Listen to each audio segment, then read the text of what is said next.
इन 20 MCQ की आपको चिंता नहीं करनी है, क्योंकि ये 20 MCQ आपको F2 4 क्लासेस से सारे कंप्लीट हो जाएंगे, ठीक है ना। अब आपको दिक्कत लेनी है 50 क्वेश्चन की, क्योंकि ये जो 50 क्वेश्चन है ना, इनमें आपको मेहनत करनी पड़ेगी। हालांकि हम आपको तरीका तो बताते रहेंगे और आपकी तैयारी भी कराएंगे, लेकिन आपको तैयारी खुद से भी थोड़ी करनी पड़ेगी।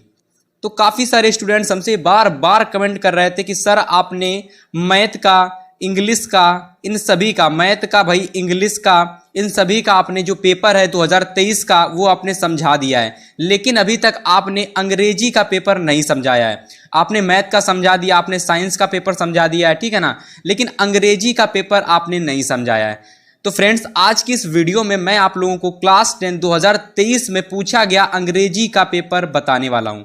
लेकिन मैं आपको ये बता दे रहा हूं कि भैया जो ये अंग्रेजी का 2023 में पेपर पूछा गया था ना, ये बोर्ड एग्जाम 2024 के लिए सबसे ज़्यादा इंपॉर्टेंट है, क्योंकि 2024 बोर्ड एग्जाम में 2023 के तरीके से पेपर आने वाला है। क्योंकि अगर आप देखेंगे 2023 में जितना भी मॉडल पेपर अभी तक, हालांकि ये यूपीएमएसपी पर तो नहीं आया है, लेकिन मैंने जितना भी मॉडल पेपर ऑफलाइन देखा है, उस मॉडल पेपर में सारे के सारे वैसे ही टाइप के प्रश्न हैं जैसे 2024 यानी कि 2023 में पेपर में आए हुए थे। इसीलिए आज की इस वीडियो में हम 2023 का अंग्रेजी का पेपर समझने वाले हैं। इसके सारे जितने भी आपके मोस्ट इंपॉर्टेंट MCQ हैं ना, 20 MCQ पूछे जाते हैं, उनको देखने वाले हैं। इसके साथ साथ आपके जो 50 नंबर के जो डिस्क्रिप्टिव क्वेश्चन आते हैं, यानी कि जो लिखने वाले प्रश्न आते हैं, ठीक है ना, 50 नंबर के जो लिखने वाले प्रश्न आते हैं वो कौन कौन से आते हैं, और ग्रामर में कौन सा पोर्शन पूछा जाता है, और लेटर एप्लीकेशन किस तरीके से आता है, तो सारी जानकारी इस वीडियो में हम देने वाले हैं। तो चलिए फिर हम लोग इस पेपर को अच्छे से एनालाइज करते हैं, ताकि आपको वो हर एक चीज़ समझ में आए जो कि एक टॉपर को पता होती है, ठीक है ना स्टूडेंट्स। तो चलिए सबसे पहले आपको मैं बता देता हूं कि जो पेपर होता है उसमें 15 मिनट आप लोगों को पेपर अच्छे से पढ़ना रहता है, ठीक है ना। बाकी के जो 3 घंटे होते हैं, 3 घंटे उसमें आप लोगों को पेपर को करना होता है। तो 3 घंटे के अंदर आपको पूरा पेपर करना है, क्योंकि अगर आप 3 घंटे के अंदर नहीं कर पाएंगे तो आपका पेपर जो छूट जाएगा। तो आपको 3 घंटे के अंदर पेपर करना होता है। तो ये तो हुई बेसिक जानकारी जो आपको पता रहे होगी, ठीक है ना। अब चलिए हम बात करने वाले हैं इसके अंदर क्या क्या पूछा जाता है। पूरा का पूरा पेपर देख लीजिए, एकदम नया पेपर है भाई, एकदम लेटेस्ट नया पेपर हमको मिला है, और हमने सोचा कि आपको ये जरूर सॉल्व कराया जाए, क्योंकि भैया यहाँ से प्रश्न बहुत ज़्यादा बनते हैं आपके एग्जाम में। तो इसमें सबसे पहला जो आपका पार्ट ए आता है, ठीक है ना, ये पार्ट ए, और ये जो पार्ट ए होता है इसमें देखिए क्या दे रखा है, कह रहा है कि read the following passage carefully and answer the questions that follow choosing the correct option. यानी कि स्टूडेंट्स यहां पर आप लोगों को एक पैसेज दिया गया है, यहां से लगा करके यहां तक, ठीक है ना, यानी कि द लास्ट हाफ से लगा करके यहां तक पूरा कंटिन्यूसली डिमिनिश तक एक आपका पैसेज दिया गया है। और ये कैसा पैसेज है, तो ये एक प्रकार का अनसीन पैसेज है, यानी कि ऐसा पैसेज है जिसको आपने कभी भी नहीं देखा होगा। अब देखिए ये जो पैसेज है ना, इस पैसेज में किस तरीके के प्रश्न आते हैं, तो चलिए देख लेते हैं।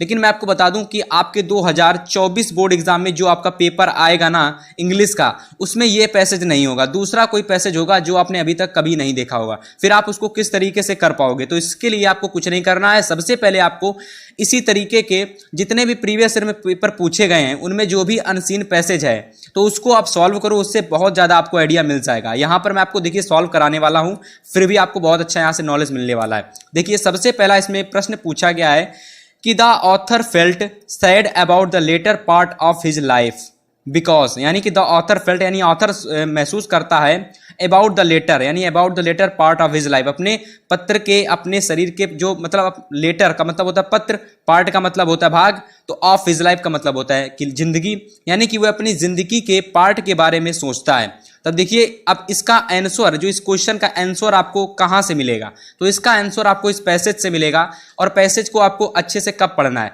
देखिए सबसे पहले आपको क्वेश्चन को एक बार अच्छे से पढ़ लेना है। सबसे पहला काम क्वेश्चन को पढ़ना है। और देखिए आपको जो ये पूरा पैराग्राफ दे रखा है ना, इसको नहीं पढ़ना। सबसे पहले आपको इस क्वेश्चन को पढ़ना है, और क्वेश्चन को पढ़ने के बाद पैराग्राफ पढ़ना है। और पैराग्राफ जब आप पढ़ लेंगे तो इसका आंसर आपको इजीली मिल जाएगा। देखिए कह रहा था author felt sad about the latter part of his because life because, तो इसका राइट आंसर हो जाएगा कौन सा। देखिए यहां पर देखिए the last of half my life was spent at one of the those painful epoch human history during which the world seem to be getting worse. समझ रहे हो ना स्टूडेंट्स, तो इसका जो राइट ऑप्शन आपका कौन सा हो जाएगा, इसका पहला वाला राइट ऑप्शन हो जाएगा। He was nostalgic about the his childhood. समझ रहे हो ना, यानी कि ही वाज यानी कि वो चाइल्डहुड के बारे में पूछता है, ठीक है ना। यहां देखिए कहीं चाइल्डहुड दिया गया है। अब देखिए the life was spent and one the those painful epochs human history during which the world seem to be getting worse past victorious which had seemed to be definitive have turned out to be a only temporary when I was young Victorian optimism was taken for granted। समझ रहे students, मतलब कि यहाँ पर ये वाला आपका पहला वाला ऑप्शन सही हो जाएगा। अब देखिए इसके लिए आपको क्या करना है कि भैया इसके लिए आपको ज़्यादा से ज़्यादा पैसेज की प्रैक्टिस करनी है। सेकंड क्वेश्चन है the victorious of the past, यानी कि विक्टोरियस का पास्ट यानी कि विक्टोरियस का जो पास्ट था वो क्या है, ठीक है ना। पास्ट का मतलब समझ रहे हो, जो बीत चुका है यानी भूतकाल। तो इसका सेकंड वाले का राइट ऑप्शन क्या होगा, तो सेकंड वाले का राइट ऑप्शन हो जाएगा ये वाला ऑप्शन नंबर कौन सा सही होगा भाई इसमें, तो मेरे हिसाब से एक बार देख लेते हैं। Broad permanent peace and personality indeed cruelty training and injustice prove to be temporary events filled man a sense of pessimism. तो इसका राइट ऑप्शन आपका हो जाएगा prove to be temporary events, ठीक है ना। ये इसका राइट ऑप्शन हो जाएगा, ठीक है ना, ये वाला इसका राइट ऑप्शन हो जाएगा। चलिए आगे के जो क्वेश्चन हैं उनको भी देख लेते हैं। इसमें जो आपका नेक्स्ट क्वेश्चन नंबर 3 दिया गया है स्टूडेंट्स, ये देखिए कह रहा है इसमें कि the word definitive used in the passage, यानी कि जो आपका वर्ड एक अभी आपने जो पैसेज देखा उसमें एक उसी पैसेज में एक वर्ड था डिफिनेटिव। अब देखिए अगर आपने पैसेज को अच्छे से पढ़ा होगा, हमने हालांकि पूरा पैसेज नहीं पढ़ा बट आप दोबारा पूरा पैसेज पढ़ सकते हैं। देखिए मैं आपको केवल और केवल पेपर को एनालाइज करा रहा हूं, ठीक है ना, किस तरीके के प्रश्न आ रहे हैं। जैसे कि इसमें देखिए आपसे एक मीनिंग पूछ दी गई है और उस मीनिंग का ये जो मीनिंग है आपके पैराग्राफ में दी गई है।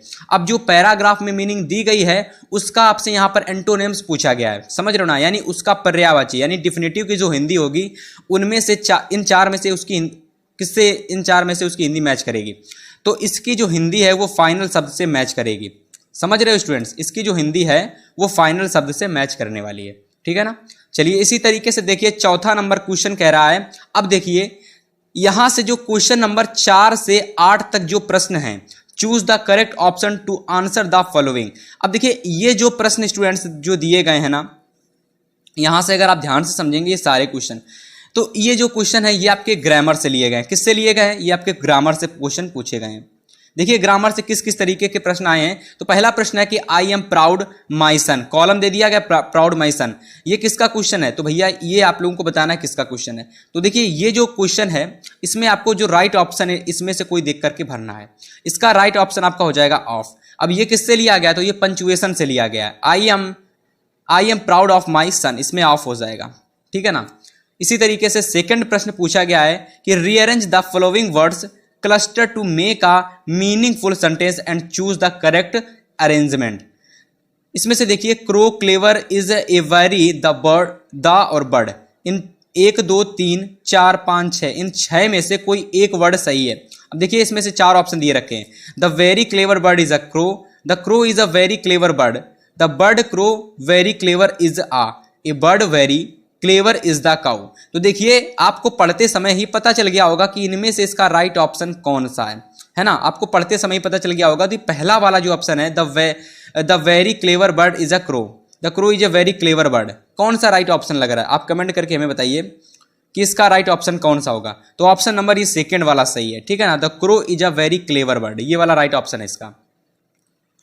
अब देखिए स्टूडेंट्स आगे का जो प्रश्न नंबर हमारा 6 है, कह रहा है कि complete the flowing sentence by choosing the correct option, है ना। आपको एक करेक्ट ऑप्शन चूज करना है। इन देखिए आपका क्वेश्चन ये दे रखा है कि no sooner had he entered the room column he went out, यानी कि no sooner had he entered the room कौन सा हो जाएगा इसमें, जहां तक देन ही वेंट आउट, तो इसका राइट ऑप्शन देन हो जाएगा, देन ही वेंट आउट। तो मतलब कि जैसे नो सूनर जैसे वह एंटर किया तुरंत वह ही वेंट आउट वह बाहर चला गया, तो इसका क्या होगा देन हो जाएगा। बट मीन्स लेकिन, इफ मीन्स, यदि, एंड मीन्स और, तो इसका राइट ऑप्शन क्या हो जाएगा देन हो जाएगा।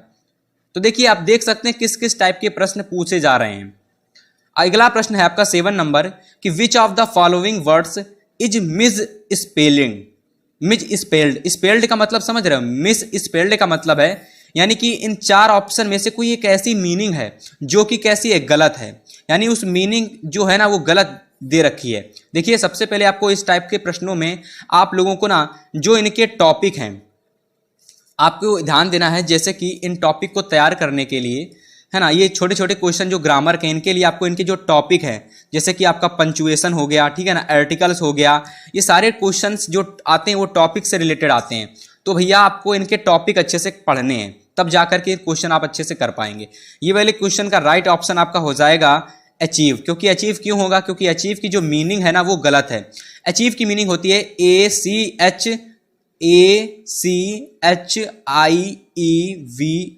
बट इसमें क्या दे रखा है ACHEIVE, जो कि रॉन्ग है। तो ये इसका राइट ऑप्शन हो जाएगा, ठीक है ना। तो 7वां प्रश्न यहां तक कंप्लीट हो चुका है। आगे के प्रश्न देखते हैं। तो चलिए अगला क्वेश्चन नंबर 8 हमारा है कि choose correct option to answer the following. यानी कि भैया यहां पर सबसे पहले इस प्रश्न को पढ़िए। कह रहा है कि one who can not speak, यानी कि one who can not speak यानी कि कौन सुन नहीं सकता है, यानी कि कौन सुन नहीं सकता। तो जैसी सी बात है, जो आपका बहरा होता है, जो बहरा इंसान होता है वो सुन नहीं सकता है। बट बहरे की जो मीनिंग है इंग्लिश वो क्या होगी, डीफ होगी, डम्ब होगी, विजनलेस होगी, फिर लेम होगी। बताइए इसका राइट ऑप्शन क्या है। 8 वाले का जो राइट ऑप्शन है वो क्या होगा। इसका राइट ऑप्शन नंबर फर्स्ट हो जाएगा डीफ। डीफ मीन्स क्या होता है, तो डीफ मीन्स होता है बहरा। डीफ मीन्स क्या होता है, बहरा। अब ये जो क्वेश्चन है ना ये किससे लिया गया है, तो ये सारे के सारे जो क्वेश्चन हैं ये सारे आप लोग देखेंगे ना तो आपकी वोकैबुलरी जो होती है ना वहां से ये क्वेश्चन लिए गए हैं, ठीक है ना।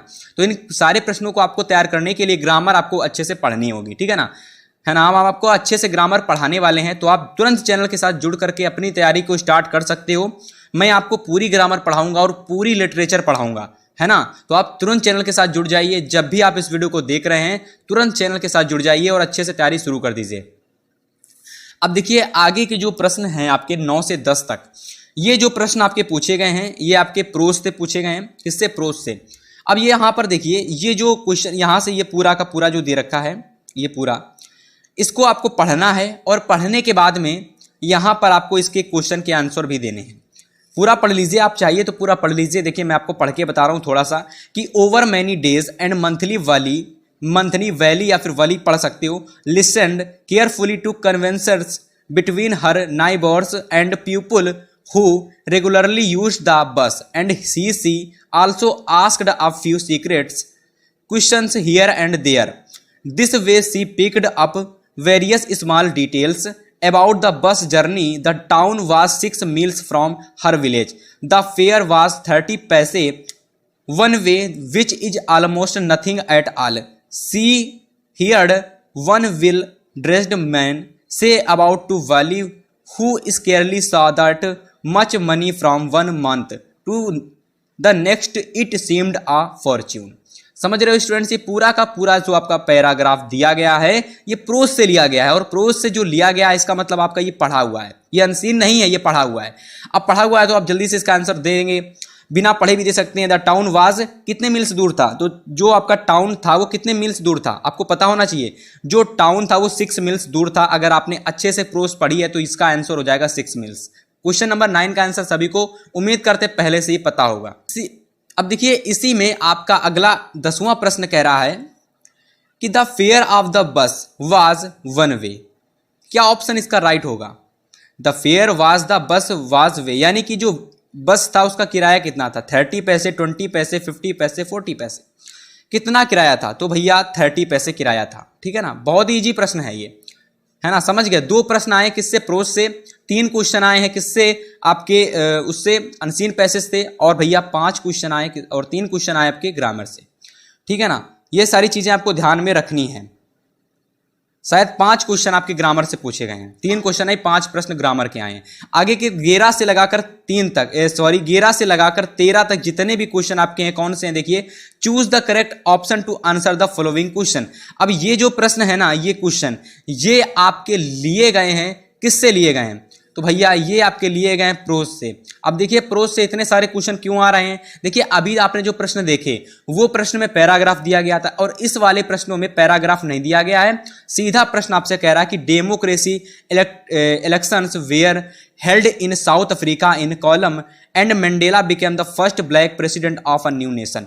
राइट ऑप्शन कौन सा होगा तो आपको पता होना चाहिए। इसका जो राइट ऑप्शन क्या होगा भैया 1994 ईस्वी, ठीक है ना, सही है ना, 1994 ये इसका राइट हो जाएगा। अगला क्वेश्चन है प्रोज का, Lencho wrote a letter to God asking for a, कितने पीसोस की बात कर रहा था तो भैया 100 पीसोस की बात कर रहा था, ठीक है ना, उसने 100 पीसोस मांगने की बात करी थी। आगे देखिए क्वेश्चन नंबर 13 कह रहा है कि वली वाज ईयर ओल्ड गर्ल, यानी वली जो थी कितनी पुरानी, सॉरी कितनी ओल्ड थी, यानी जो वो गर्ल थी कितने साल ओल्ड थी, समझ रहे हो ना, कितने साल पुरानी थी, 10 साल, 8 साल, 7 साल या फिर 20, कितनी उसकी एज थी, 10 थी, 8 थी, 7 थी, 20 थी। राइट ऑप्शन क्या है कमेंट करके बताइए, इसका राइट ऑप्शन क्या है। ऑप्शन नंबर इसका 8 सही है, आप लोगों को पता होगा उम्मीद करते हैं। तो चलिए स्टूडेंट्स अब हम लोग देखने वाले हैं जो हमारे आगे के रह गए क्वेश्चन हैं उनको भी देखते हैं। तो देखिए क्वेश्चन नंबर जो आप लोगों का यहां पर देख लीजिए आप लोग, क्वेश्चन नंबर हमारा 14 से 15 तक यानी 14 से लगाकर 15 तक देखिए प्रश्न कह रहा है कि read the given extract and choose the correct option to answer the following question. अब देखिए ध्यान से समझना, ये जो हमारा प्रश्न पूछा गया है किससे लिया गया है, तो ये प्रश्न हमारा प्रोज से लिया गया है। किससे? प्रोज से, ठीक है ना, और सॉरी प्रोज से नहीं, पोएट्री से लिया गया है। पोएट्री में क्या होता है, तो पोएट्री में आपकी पूछी जाती है पोयम, पोएट्री में पोयम होती हैं और पोयम में जो पैसेज होते हैं वही एक पैसेज दे दिया गया है और आपसे उस पैसेज से रिलेटेड प्रश्न पूछे जाएंगे। देखिए पैसेज दे रखा है कि ही स्टाल्क्स इन विच देखिए पैसेज आपका दे रखा है, he stalks in his vivid stripes the few steps of his cage on pads of velvet quiet in his quiet rage. देखिए ये 4 लाइन की पोयम है, बट ये 4 लाइन की पोयम में ही आप फंस करके आंसर को गलत लिख देंगे। तो इसके लिए आपको क्या करना है भैया, ज्यादा से ज्यादा पोयम की प्रैक्टिस करनी है, उनकी हिंदी को समझना है। जिसने भी इसकी हिंदी पढ़ी होगी ना वो इसके आंसर कर देगा। हालांकि मैं आपको बता दूंगा, देखिए 14वां दे रखा है कि who is the poet of poem from which the above stanza has been extracted, यानी कि ये जो आपको स्टैंजा दे रखा है पोयम का स्टैंजा, इस स्टैंजा के लेखक यानी इस स्टैंजा को किसने रिटर्न किया यानी किसने लिखा है, उसके पोएट का नाम आपको बताना है। हिंदी में कहते हैं कवि, तो उसके पोएट कौन है, वाल्ट व्हाइटमैन है कि लेसी नॉरिस हैं कि रॉबर्ट फ्रॉस्ट हैं कि रॉबिन क्लेइन है। ऑप्शन नंबर जो आपका 14वां है इसका आप आंसर हमें कमेंट करके बताएंगे, क्योंकि भैया इसमें क्या करना है आपको, ये जहां पर आपको कहीं दिखे आपकी पोयम में उसको देखिए और देखने के बाद इसका आंसर आप खुद पता लगाएंगे, क्योंकि ये आंसर एक ऐसा आंसर है जो आप लोग इजिली पता कर सकते हो, ठीक है ना, इसमें ज्यादा ढूंढना नहीं पड़ेगा। तो ये मैं आपको दे रहा हूं HW के लिए, ठीक है ना, इसका आपको HW बताना है। अगला क्वेश्चन आपका 15 नंबर है कि what is the title of the poem. अब देखिए यहां पर जो ये पोयम दी गई है इसका टाइटल क्या है, यानी इसके चैप्टर का नेम क्या है, एनिमल्स है, फायर एंड आइस है, a tiger in the zoo, the trees. देखिए ये जो आपकी पोयम है ना, the he stalks in a vivid steps, तो ये आपकी जो ली गई है ना, ए टाइगर इन द जू से ली गई है, ठीक है ना, ए टाइगर इन द जू से ली गई है। अब देखिए आप देख सकते हैं यहां पर जो 2 प्रश्न आपसे यहाँ पर जो 2 प्रश्न पूछे गए हैं, किससे पूछे गए हैं। पहला प्रश्न बहुत ज्यादा ईजी आया, पोएट का नाम पूछ दिया गया, तो यानी कि आपके बोर्ड एग्जाम में जो भी स्टैंजा आएगा उसके पोएट का नाम पूछ देगा, या तो उससे संबंधित कोई एक प्रश्न पूछ देगा, ठीक है ना, या फिर आपसे पूछ देगा कि उसके चैप्टर यानी उसका टाइटल कौन सा है, ठीक है ना स्टूडेंट्स। तो इस तरीके से आपका ये क्वेश्चन यहां तक कंप्लीट हो जाता है। आगे का जो देखिए क्वेश्चन हमारा 16 से लगा करके 20 तक कौन से पूछे गए हैं, क्वेश्चन पूछे गए हैं कि choose the correct option to answer the following question. अब देखिए यहां पर जो हमारे प्रश्न हैं ये हमारे सप्लीमेंट्री से लिए गए हैं। किससे लिए गए स्टूडेंट? सप्लीमेंट्री, जो आपकी सप्लीमेंट्री बुक है ना उससे लिए गए क्वेश्चन है। पहला प्रश्न है कि the writer of the lesson the making of a scientist is, इसका राइट ऑप्शन आपको आंख मीच कर रॉबर्ट W पीटरसन पर क्लिक लगा देना है, ठीक है ना, ये इसका राइट ऑप्शन हो जाएगा। चलिए आगे 17, 18, 19, 20 वाले प्रश्न को देख लेते हैं। तो देखिए यहां से लगाकर आपने अब देखिए यहां से आपको वीडियो को बहुत ही ध्यान से देखना है, क्योंकि यहां से बाद आपके जो प्रश्न आएंगे वो 50 नंबर के कौन से प्रश्न आएंगे, 50 नंबर के बड़े बड़े प्रश्न आएंगे। और अगर आप मान के चलिए 50 में से अगर आप इजीली 45 नंबर ले आते हो ना, तो मैं आपसे गारंटी ले रहा हूं कि इन बहुविकल्पी प्रश्नों की मैं इतनी अच्छी तैयारी करा दूंगा आप लोगों की कि बहुविकल्पी प्रश्नों में आप आसानी से 20 आउट ऑफ 20 ला सकते हो। लेकिन अगर जिसने भी कम तैयारी की मान लीजिए, वो तो स्टूडेंट्स ये मान के चलिए 20 में उसके 15 नंबर इजीली आ जाएंगे, और जिसने मेरी वीडियो देखी उसके 20 में 20 आएंगे। इसीलिए मैं कह रहा हूं कि भैया 20 में 20 तो हम आपके दिला देंगे, बहुविकल्पी की टेंशन आपको नहीं लेनी। अब देखिए आपको ध्यान देना है 50 में हमें 45 नंबर कैसे लाने हैं, तो उसके लिए अब आपको वीडियो इन बहुविकल्पी प्रश्नों के बाद जो आएगा चीज उसको बहुत ध्यान से देखना है। 17वां प्रश्न कह रहा है कि रामलाल एल्डेस्ट डॉटर वाज, यानी कि रामलाल एल्डेस्ट डॉटर वन, यानी कि रामलाल की जो एल्डेस्ट डॉटर थी वो कौन थी, राधा, सुलेखा, रेखा, कमला। राइट ऑप्शन क्या है इसका भाई, राइट ऑप्शन क्या है बताइए कमेंट करके। Right option option number first यानी राधा।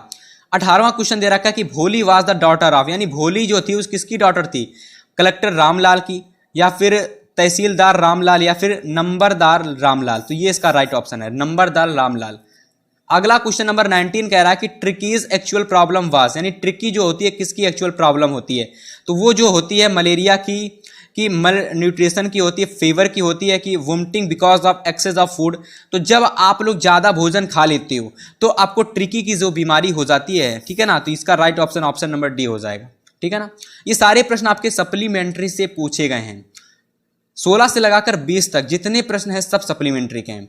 लास्ट सप्लीमेंट्री के प्रश्न है कि Mrs Pumphrey was a poor lady, rich lady, selfish lady, gentle lady. तो ये एक रिच लेडी थी, ठीक है ना। तो इस तरीके से 20 एमसीक्यू, अभी आपने जो ये 20 एमसीक्यू देखे ना, इन 20 एमसीक्यू को, इन 20 एमसीक्यू की आपको चिंता नहीं करनी है, क्योंकि ये 20 एमसीक्यू आपको F2 क्लासेस से सारे कंप्लीट हो जाएंगे, ठीक है ना। अब आपको दिक्कत लेनी है 50 क्वेश्चन की, क्योंकि ये जो 50 क्वेश्चन है ना, इनमें आपको मेहनत करनी पड़ेगी। हालांकि हम आपको तरीका तो बताते रहेंगे और आपकी तैयारी भी कराएंगे, लेकिन आपको तैयारी खुद से भी थोड़ी करनी पड़ेगी, ठीक है ना। चलिए अब देखिए यहां से आपके शुरू होते हैं 50 नंबर वाले प्रश्न, जिसमें सबसे पहला इसका पॉइंट है पार्ट बी। अब पार्ट बी में सबसे पहला जो आपका आता है रीडिंग सेक्शन। रीडिंग सेक्शन में देखिए स्टूडेंट्स क्या पूछा जाता है, तो रीडिंग सेक्शन में आपसे पैसेज पूछा जाता है। लिखा है कि read the following passage and answer the question that below. अभी आपने एक पैसेज शुरुआत में देखा था जिसमें एमसीक्यू प्रश्न आए थे, बट ये जो पैसेज है ये एक ऐसा पैसेज है जो कि एक अनसीन पैसेज है, लेकिन इसमें प्रश्न जो आ रहे हैं वो आ रहे हैं शॉर्ट क्वेश्चन, यानी कि आपको यहाँ पर कम से कम 2 से 3 लाइनों का क्वेश्चन लिखना पड़ता है, और वो भी इस पैसेज से आप अच्छे से छाट करके बना करके लिख सकते हो, ठीक है ना। चलिए देखते हैं, पैसेज दे रखा है, a poor women once came to Buddha to ask him whether he could give. इसी तरीके का एक पैसेज है, मैं पूरा नहीं पढ़ने वाला क्योंकि समय ज्यादा इन्वेस्ट होगा। देखिए ये जो पैसेज था ना, ये वहां से लगा करके शुरुआत से यहां तक पूछा गया है। पैसेज काफी ज्यादा बड़ा है, और अगर आप इसके आंसर देखेंगे तो पूछा क्या गया है, प्रश्न में पूछा गया है आपसे, यहां पर देखिए पहला प्रश्न कह रहा है कि why did the poor women go to Buddha, यानी कि पुअर वुमेन जो थी वो बुद्धा के पास क्यों गई थी, ठीक है ना। सेकेंड क्वेश्चन है कि what did the holy man tell her, यानी हॉली जो मैन था उसने क्या कहा था, हर का मतलब है किससे, वुमेन से क्या कहा था, what were the sad replies that people give her. चौथा क्वेश्चन है कि which word in the passage means softly. देखिए स्टूडेंट्स यहां पर जो आप लोगों का चौथा प्रश्न पूछा गया है, कह रहा है कि सॉफ्टली जो दिया गया है इसका मतलब क्या है, यानी इसकी हिंदी, यानी कि ये जो सॉफ्टली वर्ड है इसकी आपको हिंदी बतानी है। बच्चों ध्यान से समझना, ये जो आपके प्रश्न आते हैं ना, इनमें सबसे ज्यादा जो इंपॉर्टेंट प्रश्न होता है ये लास्ट वाला होता है। ये जो लास्ट वाला प्रश्न होता है सबसे ज्यादा इंपॉर्टेंट होता है, क्योंकि इस लास्ट वाले प्रश्न में आपसे पूछे जाते हैं हिंदी, और हिंदी आपको कहां से मिलेगी, जब आपको याद होगी। ये सारे क्वेश्चन तो आप आसानी से पता लगा सकते हो क्वेश्चन पैसेज को देख करके, बट इसके लिए आपको इस पैसेज को तैयार करने के लिए आप कम से कम 4 से 5 जो इस अनसीन पैसेज को सॉल्व करना पड़ेगा भाई।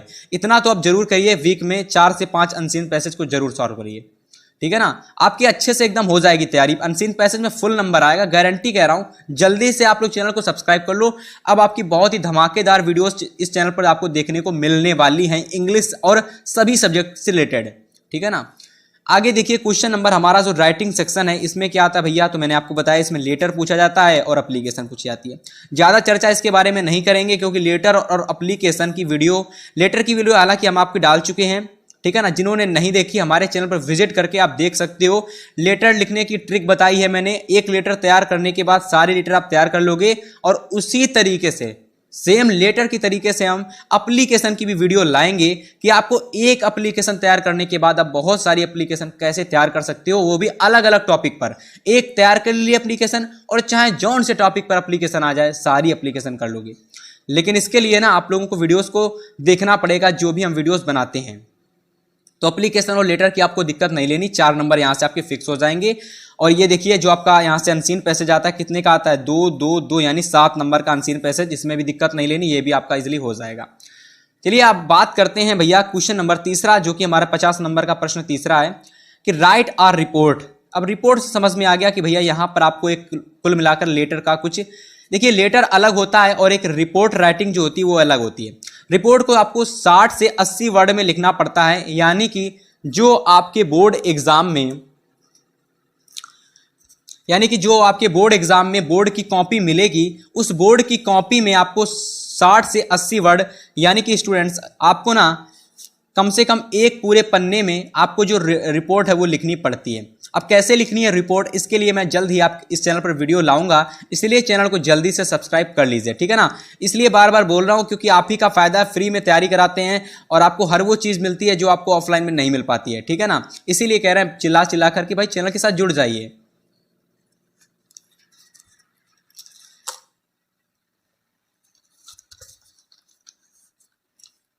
अब देखिए उन लोगों के लिए जिनको रिपोर्ट राइटिंग नहीं करनी, वो भैया क्या कर सकते हैं, आर्टिकल लिख सकते हैं। अब ज्यादा बात नहीं है, आर्टिकल को आपको 1.5 पन्ने या फिर 2 पन्ने में भी खींच सकते हो, यानी कि भैया आप इसको 1 और आधा पन्ना यानी कि 1.5 पन्ना मान लो, इसको आप ले जा सकते हो, 2 पन्ना भी कर सकते हो, ऐसी कोई बात नहीं है। लेकिन आर्टिकल को आप कभी भी 4 पन्ना 5 पन्ना मत लिखना भैया, आपको नंबर नहीं देगा एग्जामिनर। ये मान के चलिए जिसने भी 4 से 5 पन्ना लिखा ना, एग्जामिनर आपको नंबर फुल देगा ही नहीं। ये भैया कितने नंबर का पूछा जाता है, जो आप लोगों का होता है ये 6 नंबर का पूछा जाता है। तो अगर आपने इसमें 4 से 5 पन्ना इन्वेस्ट किया ना, तो आपको एग्जामिनर 6 में से केवल 3 या फिर 2 नंबर देगा बस, ठीक है ना। तो 1 से 2 पन्ने में आपको इसको लिखना है, ज्यादा नहीं, केवल 1 से 2 पन्ने में। अब चलिए बात करते हैं ग्रामर सेक्शन की। अब देखिए ग्रामर सेक्शन आपने शुरुआत में देखा एमसीक्यू में, लेकिन ये जो ग्रामर सेक्शन है, इस ग्रामर सेक्शन में आप लोगों को क्वेश्चन लिखने पड़ेंगे, ठीक है ना कुछ लिखना पड़ेगा। ये जो ग्रामर सेक्शन है बहुत ज्यादा इंपॉर्टेंट है, इसको ध्यान से समझना। पहला प्रश्न है चौथा वाला कि rewrite the following sentences by changing into indirect. भैया इनडायरेक्ट से पूछा गया तो ज्यादा चर्चा नहीं करेंगे हम। सेकंड क्वेश्चन पैसिव वॉइस से पूछा गया, ज्यादा चर्चा नहीं करेंगे। क्यों नहीं करेंगे, क्योंकि 9th में पढ़ा, 8th में भी पढ़ा था active voice, passive voice, direct, indirect. और भैया 10th और में भी पढ़ना है, लेकिन भैया किस तरीके से आप अच्छे से पढ़ सकते हो और जल्दी से पढ़ करके आप कौन से ऐसे रूल हैं जो आपको तैयार करने हैं, उसके लिए हम जल्द ही वीडियो लाएंगे, ठीक है ना। इसके बाद देखिए पंचुएशन से आता है question, the teacher said to the student do not pluck the flower, ठीक है ना, पंचुएशन से क्वेश्चन आता है। इसके बाद देखिए ट्रांसलेशन आपसे पूछा जाता है, जो कि आता है 4 नंबर का। और मैंने आपको एक वीडियो में बताया भी था कि जो आप ट्रांसलेशन करोगे ना भैया, ये बहुत ज्यादा इजी आता है। देखिए कल मैं बाजार जा रहा था, रास्ते में एक बूढ़ा व्यक्ति मिला, वह धीरे धीरे चल रहा था, उसे देखकर मुझे दया आ गई और मैंने उसकी सहायता की। बहुत ज्यादा इजी आता है ट्रांसलेशन और 4 नंबर का आता है। आगे के जो हमारे प्रश्न थे आप देख सकते हैं 2-2 नंबर के पूछे गए थे, वो भी बहुत ही आसान तरीके से, ठीक है ना।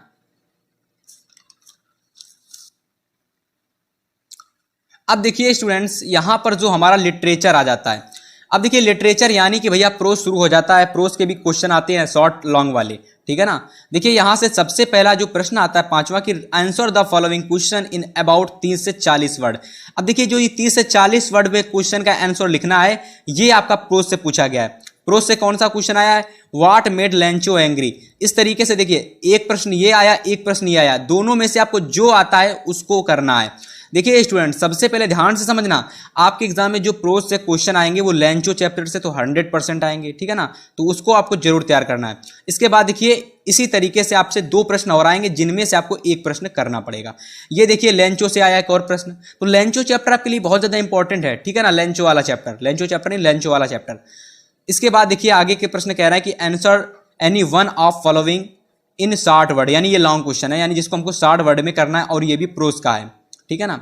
अब देखिए यहां से आप लोगों के जो पूछे गए हैं, ये वाला प्रश्न जो आपका 7 नंबर है, ये आपका पोएट्री का कुछ प्रश्न है। किसका? पोएट्री का। पोएट्री मतलब पोयम वाला प्रश्न। कह रहा है कि describe the contracts between the tiger in the जू and the tiger in its natural habit, यानी 4 वर्ड्स में आपको क्या करना है, इसका जो सेंट्रल आइडिया है वो लिखना है। क्या लिखना है? Central idea. अगर आप सेंट्रल आइडिया नहीं लिखना चाहते तो write 4 lines poem prescribed in your syllabus, यानी कि ऐसी पोयम लिखनी है जो कि आपके सिलेबस में एग्जिस्ट करती है, यानी कि जो कि आपके सिलेबस की है उसको लिखना है, ठीक है ना। तो ये आपका पोएट्री से पूछा गया है, कर दोगे तो 3 नंबर मिलेंगे। आगे के जो प्रश्न दिए गए थे, अगर आप शॉर्ट करोगे तो 6 नंबर मिलेंगे और अगर आप लॉन्ग करोगे तो 4 नंबर मिलेंगे, ठीक है ना। इसके बाद देखिए आगे का जो प्रश्न है 8वां वाला, कह रहा है कि राइट द सेंट्रल आइडिया। अब देख, एक मिनट, सॉरी, ये जो आपका प्रश्न है ना, describe the contracts between the tiger in the जू and tiger in natural habits, यानी कि आपको एक नेचुरल हैबिट लिखनी है। सेम सेंट्रल आइडिया के तरीके से ही आता है, 40 वर्ड में उसको लिखना पड़ता है, ठीक है ना।